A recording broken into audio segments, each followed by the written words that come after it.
ओम Sai Ram. Hello everyone, कैसे हो आप सब। बाबा की कृपा से आप सब स्वस्थ होंगे, मस्त होंगे और बाबा के नाम जाप में व्यस्त होंगे। आज हम बात करते हैं अपने आप को जानने की। लोग दुनिया को जानने की बात तो बहुत करते हैं पर स्वयं को नहीं जानते। जानते ही नहीं बल्कि जानना चाहते भी नहीं है। खुद को जानना ही दुनिया की सबसे बड़ी नियामत है। जो खुद को नहीं जानता वह भला दूसरों को कैसे जानेगा। दूसरों को भी जानने के लिए पहले खुद को जानना आवश्यक है। इसलिए बड़े महानुभाव गलत नहीं कह गए कि जानने की शुरुआत खुद से कीजिए। एक महात्मा का द्वार किसी ने खटखटाया। महात्मा ने पूछा, कौन? उत्तर देने वाले ने अपना नाम बताया। महात्मा ने फिर पूछा, क्यों आए हो? उत्तर मिला, खुद को जानने आया हूँ। महात्मा ने कहा, तुम ज्ञानी हो, तुम्हें ज्ञान की आवश्यकता नहीं। ऐसा कई लोगों के साथ हुआ कि लोगों ने महात्मा के प्रति नाराजगी छाने लगी। एक बार एक व्यक्ति ने महात्मा के द्वार खटखटाया। महात्मा ने पूछा, कौन? उत्तर मिला, यही तो जानने आया हूँ कि मैं कौन हूँ। महात्मा ने कहा, चले जाओ, तुम ही वह अज्ञानी हो जिसे ज्ञान की आवश्यकता है, बाकी तो सब यहाँ पे ज्ञानी थे। इस तरह से शुरुआत होती है जीवन की यात्रा। अपने आप को जानना बहुत आवश्यक है। जो खुद को नहीं जानता वह किसी को भी जानने का दावा नहीं कर सकता। लोग झगड़ते हैं और कहते हैं, तू मुझे नहीं जानता कि मैं क्या क्या कर सकता हूँ।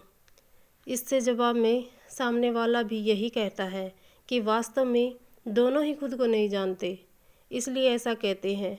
आपने कभी जानने की कोशिश की कि खुदा और खुद में ज़्यादा फर्क क्यों नहीं है? जिसने खुदा को जान लिया उसने खुदा को जान लिया, खुद को जान लिया। जिसने खुदा को जान लिया, पुराणों में भी कहा गया है कि ईश्वर हमारे ही भीतर है, उसे ढूंढने की आवश्यकता नहीं है। जीवन में कई बार ऐसे पल आए होंगे कि हमने अपने आप को मुसीबतों से घिरा हुआ पाया। वास्तव में मुसीबतें एक शेर की तरह होती हैं जिसकी पूंछ में समाधान लटका होता है, लेकिन वो इधर उधर दहाड़ने की आतंकित हो जाते हैं कि समाधान की तरफ ध्यान ही नहीं जाता। लेकिन धीरे से जब हम यह सोचें कि अगर हम जीवित हैं तो उसके पीछे कुछ न कुछ कारण है। यदि शेर ने हमें जीवित छोड़ दिया तो निश्चित ही हमारे जीवन का कुछ उद्देश्य होगा।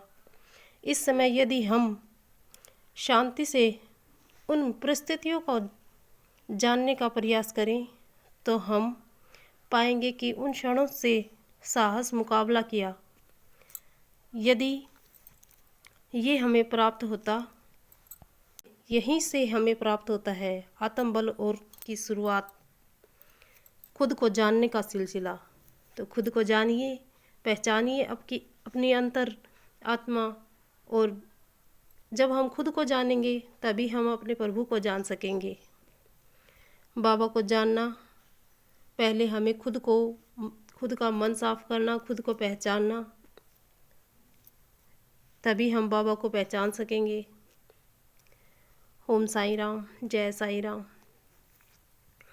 आइए अब दिन की शुरुआत करते हैं। बाबा से पहले प्रार्थना करते हैं। हे साईनाथ, हे देवा, आपकी कृपा से बाबा आज का जो दिन मिला है उसके लिए बाबा आपका बहुत बहुत धन्यवाद। थैंक यू बाबा जी। जैसे अब तक संभाले रखा बाबा, वैसे आगे भी हमेशा हमें ऐसे ही संभाले रखना, अपनी छत्र छाया में रखना देवा। जो भी कोई बीमार हो बाबा उनको स्वस्थ कीजिएगा। किसी का बर्थडे है उनको विशेष देते हैं आपके श्री चरणों में। ओम साई राम, जय साई राम। आइए बाबा के 11 वचनों का पाठ करते हैं। जय जय साई राम।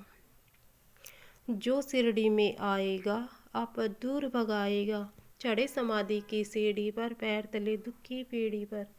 त्याग शरीर चला जाऊंगा, भक्त हेतु दौड़ा आऊँगा, मन में रखना दृढ़ विश्वास, करे समाधि पूरी आस। मुझे सदा जीवित ही जानो, अनुभव करो सत्य पहचानो।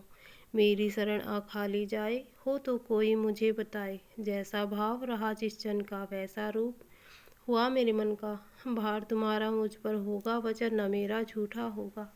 असहायता लो भरपूर, जो मांगा वो नहीं है दूर। मुझ में लीन वचन मन काया, उसका ऋण न कभी चुकाया। धन्य धन्य वह भक्त अनन्य, मेरी शरण तज जिसे नान्य। अनंत कोटि ब्रह्मांड नायक, राजाधिराज योगीराज, पर ब्रह्म श्री सच्चिदानंद सतगुरु साईनाथ महाराज की जय। शिरडी के राजा की जय, द्वारिका माई की जय। कीजिए दिन की शुरुआत बाबा के आशीर्वाद के साथ। बाबा आप सभी को खुश रखे, हमेशा अपनी रहमतों से भरपूर रखे। जय जय साई राम, ओम साई राम, जय साई राम। शुक्रिया साईं, शुक्रिया साईं, शुक्रिया साईं।